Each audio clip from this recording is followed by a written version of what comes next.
Audio book क्रमांक 8। पुस्तक का नाम शिष्ट बने सज्जन कहलाएं। लेखक पंडित श्रीराम शर्मा आचार्य।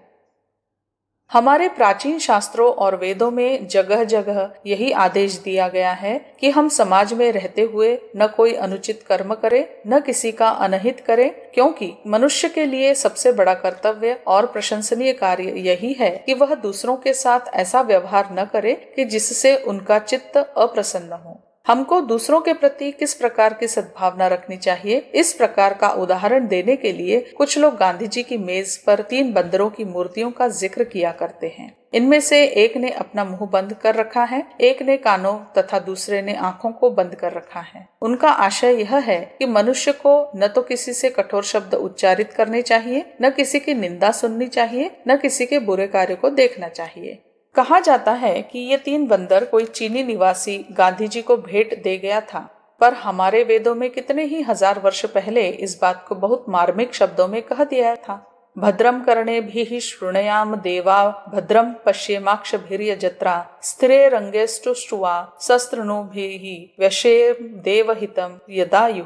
अर्थात हम कानों से श्रेष्ठ बातें सुने, आंखों से अच्छी बातें देखें और समस्त अंगों के द्वारा ईश्वर के प्रिय उत्तम कार्य ही करते रहें। यही भारतवर्ष की प्राचीनता का आदर्श है। आजकल बात बात में थैंक यू, धन्यवाद का उच्चारण करते हुए भी प्रातः कहने वाले के मन में तनिक भी सद्भावना और सहानुभूति नहीं होती, बल्कि बहुत से व्यक्ति तो धन्यवाद कहते और ऊपर से बड़ा शिष्टाचार दिखाते हुए मन में द्वेष भावना भी रखे रहते हैं। चाहे विदेशी सभ्यता के पक्षपाती इसका समर्थन करें, पर हम शिष्टाचार का अर्थ बाहरी आदर भाव के साथ ही हृदय में भी सद्भावनाओं का होना समझते और वस्तुतः किसी व्यक्ति को वही शिष्टाचार प्रसन्न कर सकता है जो आंतरिक भावों से युक्त होता है। हमारा आशय यह भी नहीं कि हम प्राचीनता के साथ इतने अधिक लिपटे रहें कि वर्तमान समय की आवश्यकताओं और परिस्थितियों को भूल जाएं। प्राचीन समय में वन में रहकर अध्ययन करने वाले विद्यार्थी गुरु को जिस प्रकार सदैव साष्टांग दंडवत करते थे, आजकल स्कूलों तथा कॉलेजों के विद्यार्थी चाहने पर भी वैसा नहीं कर सकेंगे। साथ ही ठीक समय पर प्रत्येक कार्य करना, किसी का वक्त व्यर्थ में खराब न करना, अपने वचन का यथावत पालन करना आदि जो कुछ अच्छे गुण विदेशियों में हैं, उनको भी ग्रहण करना अनुचित नहीं कहा जा सकता। इस मार्ग पर चलने से हम अवश्य शिष्टता के सद्गुण एकत्रित कर सकेंगे। शिष्ट एवं सभ्य व्यवहार ही मनुष्य की शोभा है। शील एवं शिष्टता मनुष्य के मानसिक विकास के परिचायक हैं। जिस अनुपात से मनुष्य का मानसिक विकास होता है, उसी अनुपात से वह पशुता से उठकर मनुष्यता की ओर बढ़ता जाता है। इस प्रकार एक दिन वह शनैः शनैः बढ़ता हुआ अपने आत्मस्वरूप तक पहुंचकर निरंतर सुख शांति का अधिकारी बन जाता है। मनोविकास का अर्थ है मनोविकारों का दूर होना। काम, क्रोध, मद, लोभ आदि विकार जितनी मात्रा में कम होते जाते हैं, उतनी ही मात्रा में मनोविकास होता जाता है। दुःशीलता एवं अशिष्टता के कारण भी ये मनोविकार ही हैं। काम मनुष्य को शील रहित बना देता है। एक बार उसकी कामजन्य दुःशीलता अन्य किसी पर प्रकट नहीं होती तो अपनी आत्मा पर तो प्रकट हो ही जाती है। वह अपनी आत्मा के प्रति तो अशिष्ट एवं असभ्य हो ही जाता है। कामनाओं के रूप में भी काम मनुष्य में तीव्रता एवं लिप्सा उत्पन्न कर देता है। इससे मनुष्य में छल, कपट, शोषण, अपहरण आदि के दोष उत्पन्न हो जाते हैं। क्रोध तो मनुष्य को एक प्रकार से सामयिक पागल ही बना देता है। क्रोध होने पर मनुष्य शिष्टता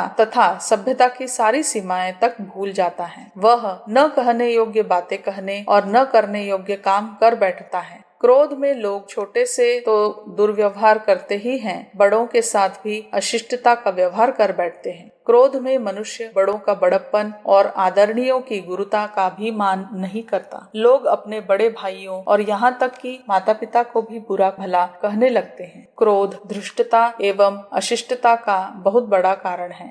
मद मनुष्य को संसार में किसी को भी शालीन व्यवहार के योग्य नहीं समझने देता। मद का नशा क्रोध के वेग से बुरा होता है। जिसे धन, वैभव, रूप, यौवन, शक्ति, बल अथवा अधिकारों का अहंकार रहता है, वह सचराचर जगत को तृणवती समझा करता है। किसी से सीधे मुंह बात करना तो वह जानता ही नहीं। अहंकार मद में मत वाले व्यक्ति बहुधा दया, क्षमा, सहानुभूति एवं संवेदना जैसी मानवीय गुणों को तिलांजलि दे देते हैं। जरा सी प्रतिकूलता पाकर अहंकारी व्यक्ति आपे से बाहर हो जाता है और बड़े बड़े अनर्थ कर डालने पर उतर आता है। अनाचार, अत्याचार तथा अनीति आदि दोष प्रायः अहंकार से ही जन्म पाते हैं। मनुष्य को आतताई भी बना देता है। वह अपने दंभ की तुष्टि में दूसरों की सुख सुविधा का भी ध्यान नहीं रखता। वह अपनी प्रसन्नता के स्वार्थ में यहाँ तक विचार नहीं कर पाता कि मेरे द्वारा अमुक व्यक्ति को अमुक कष्ट अथवा क्लेश हो सकता है। अहंकारी एक अपने को प्रसन्न करने के लिए हजारों पर अत्याचार करने, उनका अधिकार छीनने में संकोच नहीं करता।